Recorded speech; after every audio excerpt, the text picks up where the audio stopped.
Hello everyone. Pre board परीक्षा 2021-22 कक्षा 12वीं राजनीति शास्त्र का पेपर है। इसके आंसर आपको बताएंगे। देखिए, प्रश्न नंबर 1 सही विकल्प चुनकर लिखिएगा। फर्स्ट है शीत युद्ध का चरम बिंदु था, तो इसका सही आंसर है अ नंबर क्यूबा मिसाइल संकट।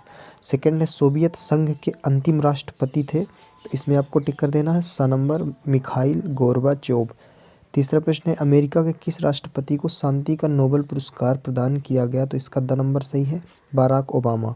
चौथा प्रश्न में है कांग्रेस के संस्थापक थे, तो इसका स नंबर सही हो जाएगा एओ ह्यूम कांग्रेस के संस्थापक थे। पांचवा प्रश्न में दिया हुआ है सिक्किम भारत का राज्य बना, तो सिक्किम भारत का राज्य कौन से नंबर का बना था 22वां, तो इसका अ नंबर सही हो जाएगा। छठवां प्रश्न में है यूरोपीय यूनियन की मुद्रा है, तो द इसका सही आंसर हो जाएगा यूरो। तो ये सही विकल्प के आंसर हो गया। प्रश्न नंबर 2 में देखिए रिक्त स्थानों की पूर्ति कीजिए। फर्स्ट नंबर दिया हुआ है आसियान के संस्थापक सदस्य देशों की संख्या है, तो आसियान के संस्थापक सदस्य देशों की संख्या 5 है, तो यहाँ पे आपको 5 भर देना है। दूसरा है विश्व पर्यावरण दिवस मनाया जाता है, तो 5 जून को मनाया जाता है, इसका उत्तर हो जाएगा 5 जून।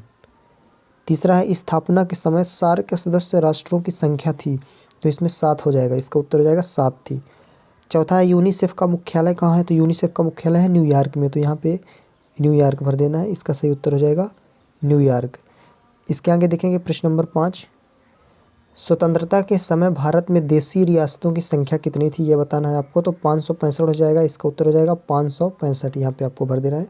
छठवा है संपूर्ण क्रांति का आह्वान किसके द्वारा किया गया था, तो जयप्रकाश नारायण, यहाँ पे हो जाएगा इसका answer Jayaprakash Narayan, Jayaprakash Narayan.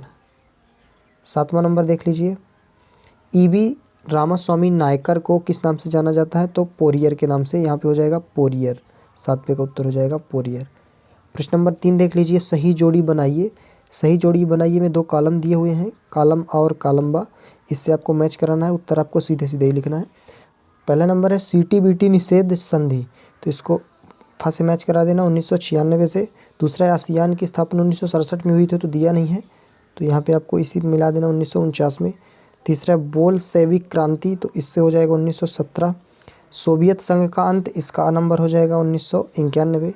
The chess की स्थापना हो जाएगा 1985, इसको ब नंबर से मैच करा देना है।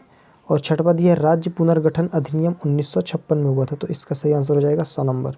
एक शब्द वाक्य में उत्तर का पहला प्रश्न है मैट काऊ महामारी से संबंधित या सर्वाधिक प्रभावित देश कौन सा है, तो मैट काऊ महामारी से सर्वाधिक प्रभावित देश कौन से थे, जापान और कोरिया था, तो इसमें आपको लिखना है जापान और कोरिया, यह फर्स्ट का आंसर हो जाएगा। सेकंड दिया हुआ है ऑपरेशन फ्लड का संबंध किससे है, तो ऑपरेशन फ्लड का संबंध दूध उत्पादन तथा वितरण से है, तो यहाँ पे आपको लिखना है दूध उत्पादन और वितरण, तो ये सेकंड का आंसर हो जाएगा, दूध उत्पादन और वितरण से है ऑपरेशन फ्लड का संबंध। फर्स्ट का क्या था, मैकाऊ महामारी से सर्वाधिक प्रभावित देश कौन से थे, जापान और कोरिया। तीसरा दिया पंचशील सिद्धांत से संबंधित नेता कौन थे, तो इसमें आपको लिखना है नाना पाटिल, ये तीसरा का उत्तर हो जाएगा नाना पाटिल। प्रश्न नंबर 4 में है गठबंधन सरकार कैसे बनती है, ध्यान से समझिए।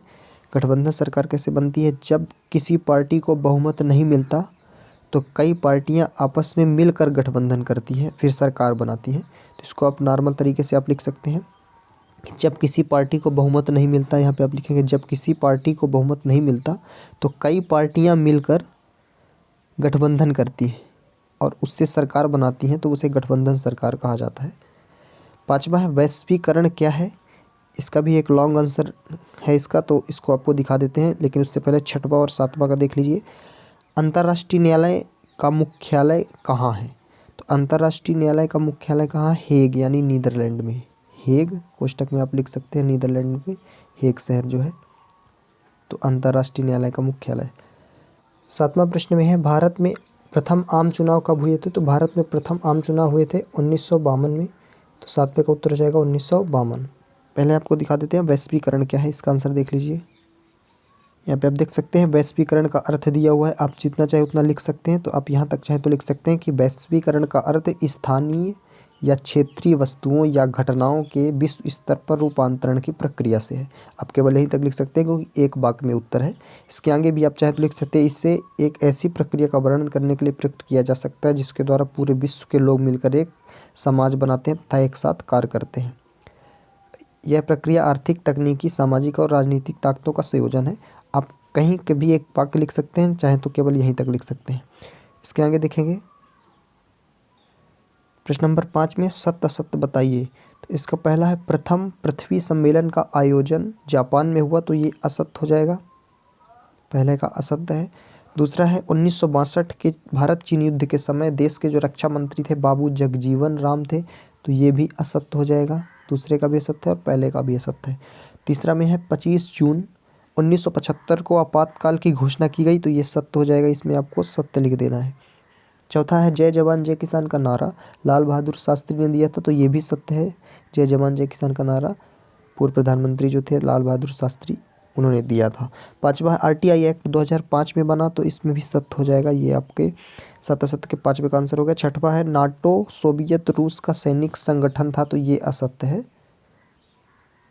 तो ये हमने कक्षा 12वीं राजनीति शास्त्र के क्वेश्चन आंसर प्री बोर्ड परीक्षा के बताए हैं।